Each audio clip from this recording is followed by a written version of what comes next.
Hi, I'm Belle. I am an alumni here at Mount SAC for film and television. Hi, my name is Cody Miller. I was the Filmmakers Club president in fall 2019. My name is Annie Gregory, and I am a professor here at Mount SAC. I teach film production and film studies, and I'm also a filmmaker, documentary filmmaker, and photographer. I moved here in 2016 from the Philippines, and I was looking to study film here in LA.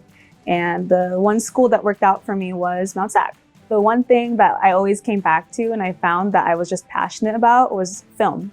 Whenever I was sad, watch a movie. Whenever I was, just feeling down, I would watch a film, and that's the one thing that made me happy. I would just watch movies over and over and over again. So I kind of knew at an early age too the impact the film could have. I remember once my family went to a drive-in movie theater and there was something sad. I don't even remember what happened, but I just wouldn't stop crying, even as a little kid. So I always really knew the impact that film could have. Growing up, I definitely did have like a big love for sci-fi movies. I love things like Cyberpunk, Akira, Blade Runner, just everything of all those sorts. I was just watching a film with my best friends, and I was explaining to them how the whole film, or pretty much the whole thing, is a oneer.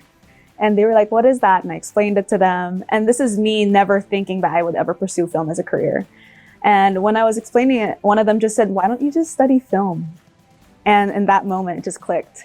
So I always loved it, but I never thought it was a career choice. It just wasn't even anything I had thought about. I remember traveling with my family, and I had the family video camera, and I just really wanted to capture all the beauty in this space. And it was then and there, I was pretty much just about ready for college that I decided I want to study film.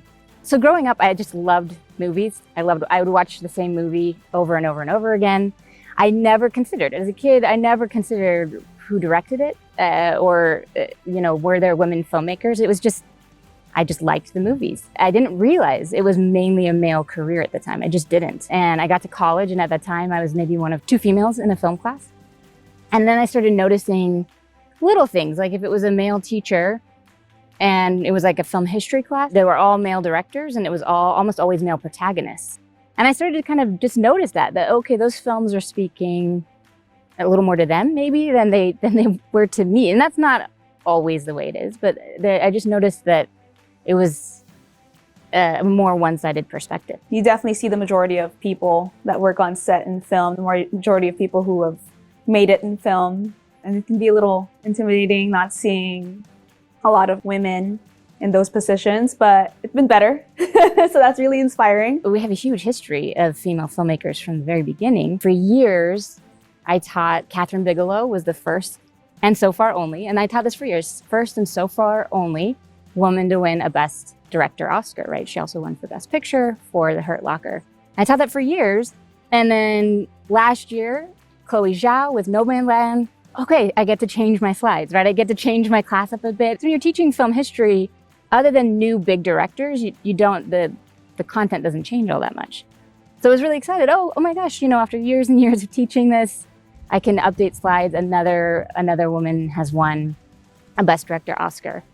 And then right away, again, this year, Jane Campion wins. So it was like these slides that hadn't changed forever are now just back-to-back women winning Best Director Oscars. I hope we can say that for Best Cinematography soon, right? And just all of the fields out there. There have been so many amazing women in all of the departments on a film set that it's just exciting to see them finally getting recognized. So what advice do I have for people coming into film? Do the damn thing.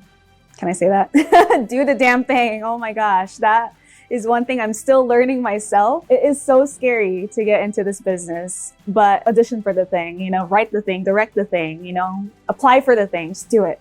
Because you're gonna thank yourself for doing it at all. Cool thing about film and people on set is everybody wants to help. Everybody started out where you were, so just do it. Confidence, and confidence comes with getting to know the equipment and not being afraid of it. And technology is always changing, so don't be afraid to say you don't know something either. I think there's this idea that, you're gonna show up and just know how to do everything. You're expected to know how to do everything. That's definitely not the case. And I think everybody is in the same boat of trying to keep up.